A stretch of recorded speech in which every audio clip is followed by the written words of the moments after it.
এ square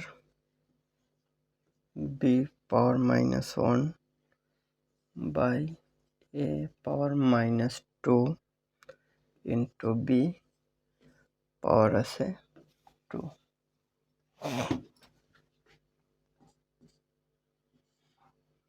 তাহলে এ square into বির পাওয়ার -1 মানে 1 বাই বি, এর পাওয়ার -2 তার মানে 1 by a square into b তার উপরে স্কোয়ার। এখন উপরে তাহলে এ স্কোয়ার 1-এর সাথে গুণ হলে উপরে হয় এ স্কোয়ার বাই বি, নিচে বি বাই এ স্কোয়ার তার উপরে স্কোয়ার। তাহলে এই হলো আমাদের মেন ভগ্নাংশ। তাহলে উপরে একটা ভগ্নাংশ পেলাম, নিচে আরেকটা ভগ্নাংশ।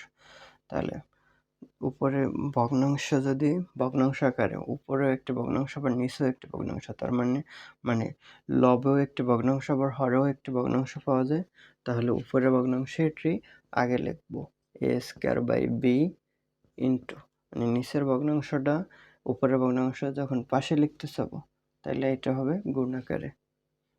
তাহলে গুণাকারে হলে তাহলে উল্টে যাবে এ স্কোয়ার বাই বি তার উপরে আছে হোল স্কোয়ার। এখন এ স্কোয়ার আর এ স্কোয়ার গুণাকার আছে, তাহলে পাওয়ার যোগ হবে। তাহলে এর পাওয়ার 2 আর 2 যোগ হলে হয় 4, আর নিচে বি স্কোয়ার তার উপরে স্কোয়ার, বির পাওয়ার 1 আর বির পাওয়ার 1 যোগ করলে বি স্কোয়ার হয়।